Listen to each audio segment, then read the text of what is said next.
ดป่าเบิดกัน บ่สบายดีปานใดพี่น้องเอ้ยเมื่อยเพลีย สบายดีพี่น้อง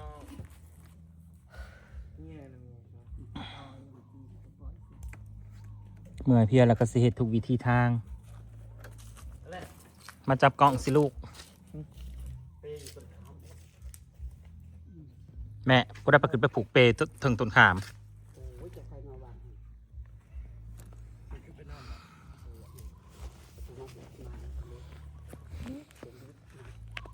สบายดีพี่น้อง สบายดีพี่น้องแล้ว สบายดีป่าลุง ยังเมื่อยยังเพลียอยู่พี่น้องเอ้ยเอาบ่ได้ลงคลิปลงเกิบอีสังสามมื้อนี้ไปงานศพปู่จิโนะกับพากันแตกบึ้นมาอีแม่ซ้อนกับหัวอีจอยกับมาจนบ่ได้ไปส่งสการอยู่วัดบ่แม่แม่ ไม่ได้คน จนบ่มีใครไปส่งสการอยู่วัดเนาะ นี่มีผู้หนึ่งไป บางเวียยังมันไปตั้งแต่มื้อนั้น คุณผู้แท้ผมอีกเบี้ย ทางกระเซนมาทางอย่างมาครัวกระสิบเปื่อน ใกล้แล้วคุณไปปลูกอีไปอีพะยุ่มเนาะแล้วพะยุ่มอีไป ผู้เขียนขึ้นไปผูกป้ายพายุหูยันมันฮัก แล้วพะยุ่มก็เข้าไปชีวิตบ่ที่เขา เอามาทีมเขาหน่อยเบี้ยถือมา คนอยู่ไสล่ะแม่เอาเข้าไปฝุ่นบ่ สลิง ซาลิงมา เชียวซาเล้งมามึงยังนั่นดีอ่ะ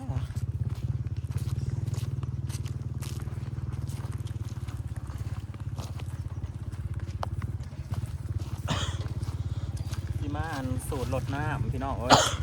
หิวขึ้นสูงๆนะลูก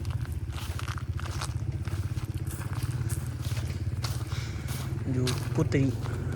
ใช่ไหม มาถามมาแล้วก็ อยู่กุฏิ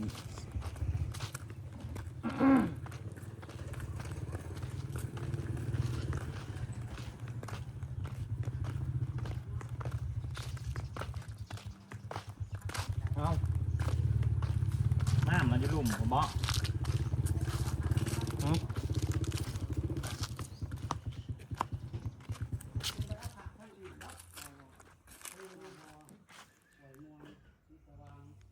ถ้ากลับมาเห็นอันใกล้ๆมือนี่แหละ ปกติน้ำที่เต็มพัง แม่สอน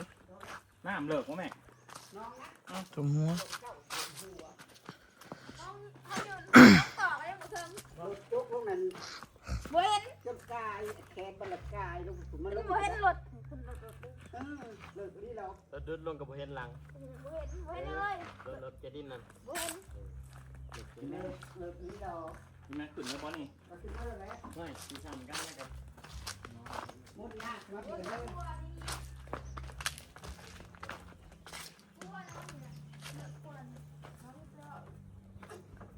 เอาแม่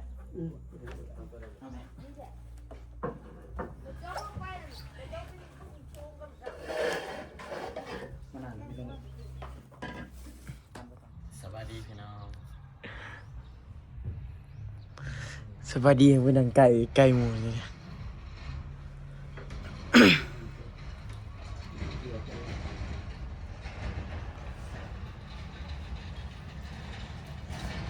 ใช้0.5วันที่3ว่ะ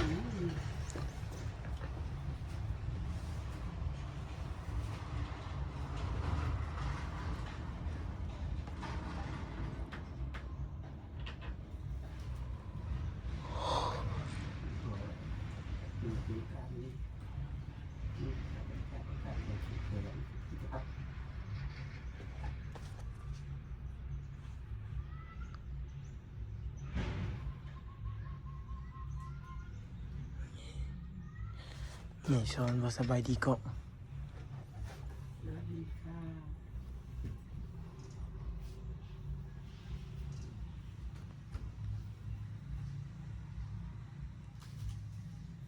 ทันบุดีบอกนอนพอรับปะ โดย ฟันบ่ค่อยดีเหมือนกัน เป็ดแล้ว ละเอียดนะ โอ้อ้าวคาขี้มาเนี่ย สะดุ้งจับข้อมัน มันไม่ทำอะไรแล้ว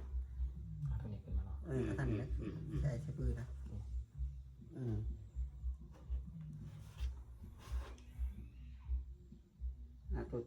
หญ้าเบื่อแต่ก็อย่าง บ่ เนาะ เป็นหยังอันนั้นสองขังพอดีบ่เปียกันบ่อยู่ก่อนกลางนะตัวส่วนนั้นเดี๋ยวพอดีบ่พอดีกับพอดีอันนั้นเลย พอดีกันเลยพอดี ตามตรงไป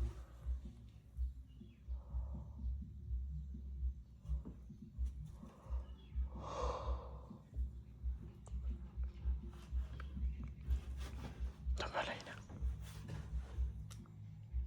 สามีมีธรรมังอายุวัฒนังเตสิวิตังญาวะนิพพานังสรณังคัจฉามิ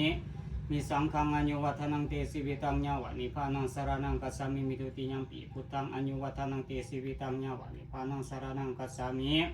มิทุติยัมปิธัมมังอายุวัฒนังเตสิวิตังญาวะนิพพานังสรณังคัจฉามิมิทุติยัมปิสังฆังอายุวัฒนังเตสิวิตังญาวะนิพพานังสรณังคัจฉามิมิตติยัมปิพุทธังอายุวัฒนังเตสิวิตังญาวะนิพพานังสรณังคัจฉามิมิตติยัมปิธัมมังอายุวัฒนังเตสิวิตังญาวะนิพพานังสรณังคัจฉามิมิตติยัมปิสังฆังอายุวัฒนังเตสิวิตังญาวะนิพพานังสรณังคัจฉามิสัมพุทธิอัตวิสัญจาทวาตสัญจาสหัสสกิปัญจสตตาสหัสสนีนามานิศิรสาอหังเตสังธรรมัญจาสังขัญจาอัทเรนะนามามิหังนามการานุภาเวนะอันตวาสัพเพอุปัฏฐเวอเนกาอันตรายญาปิวินาสันตุอาเสสะโตสัมพุทเทปัญจปัญญาสัญจาจตุวิสติสหัสสเกตัสสะสตาสหัสสนีนามานิศิรสาอหังเตสังธรรมัญจาสังขัญจาอัทเรนะนามามิหังนามการานุภาเวนะอันตวาสัพเพ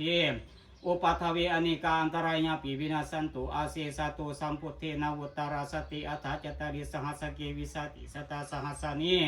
นามานิศิรสาอหังเตสังธรรมัญจาสังขัญจาอัทเรนะนามามิหังนามการานุภาเวนะอันตวาสัพเพอุปัฏฐเวอเนกาอันตรายญาปิวินาสันตุอาเสสะโตระสะโตวะโจระโตวะมนุสสะโตวะอมนุสสะโตวะอคิโตวะอุทกโตวะ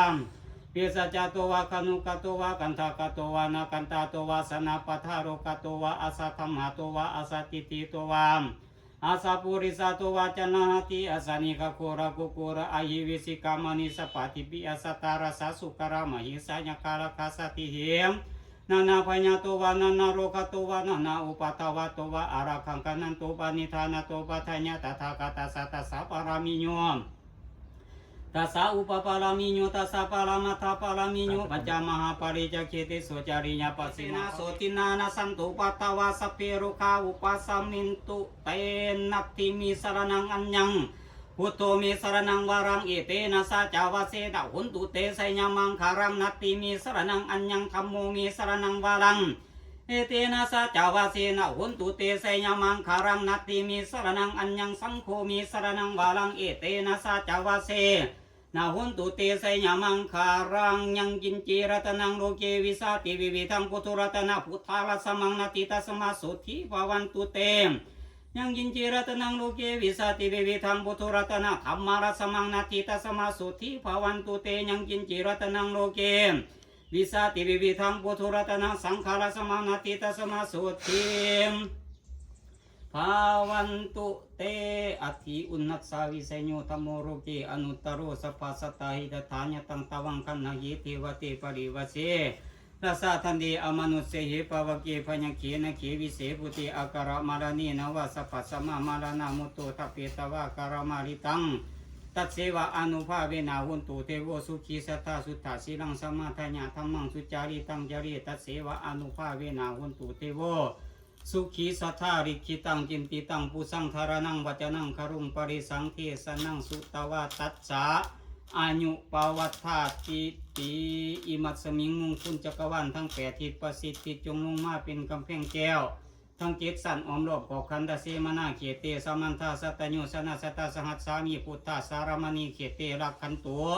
สุรักขันตุอิมัสมิงมุงคุณจักรวาลทั้ง8ทิศประสิทธิจงลงมาเป็นกำแพงแก้วทั้ง7สันอ้อมรอบขอบขันธเสมนาเขเตสมันทาสัตโยสนะสัตตสหัสสามีธรรมะสารมณีเขเตระคันตุสุรคันตุอิมัสมิงมุงคุณจักรวาลทั้ง8ทิศประสิทธิจงลงมาเป็นกำแพงแก้วทั้ง7สันออบรอบของขันตเสมานาเขเตสมันทาสัตโยสนะสัตตสหัสสามีปาเจคะเสาข้างข้าง โอ้ยมันไม่เป็นไรเบะเบิ่งบ่เป็นเห็นแต่เขาเบิ่งเละเบิ่งขาเบิ่งลง เอ็กซิเดนต์จางผู้ขาแล้ว เรื่องเรื่องเบอร์คือว่ามันโปรเจกต์ซีวายคือกัน โอ้ย ปามิโอนะมันนั่งคนอยู่หน้าดูมันนั่งถามกันเครื่องแต่งสูตรเสียเคาะเพราะว่าแต่งบัดนี้ข่อยก็เราก็บ่ได้ถามดอกเบอร์โทรข่อยไปจดเบอร์โทรให้คือว่าแล้วคนมักลินนี้ไปจดเบอร์โทรให้ใส่เบอร์โทรเจ้าของนั่นแหละอัน930108220เมื่อแล้วก็บ่ได้เอาได้ต่อเลยเลขเบียด 2002ล่ะกู้20,000 มาได้ออกจ้ะ ถือกบ่ถือกเพิ่นตื่นสบายไปสู่เสียคออยู่เฮือนเพิ่นว่าจะกู้ถือได้เลขถือเลขหยังว่าแต่ยังกู้บอกเขาบ่ได้บอกเลขจ้ะนะว่าบ่บอกจะได้จดเลขกันเนาะโอ้ยมีออกโอ้ยเนาะว่าคือว่าเราคนมักลินเด้ว่า ซุ้มขนมเนี่ยเลยนะ มึงเอาที่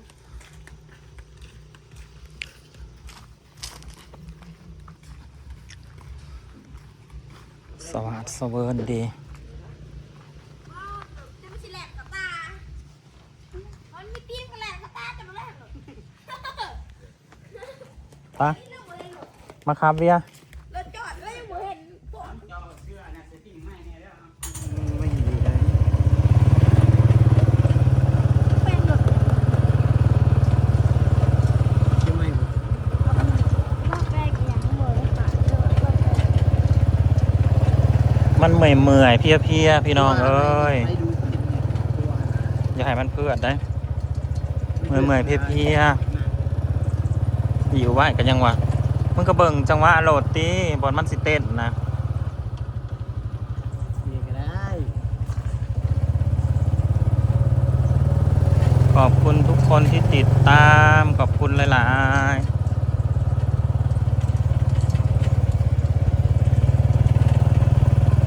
หิวเวโรดขึ้นเมื่อห้องน้ำเลย เต้นสุด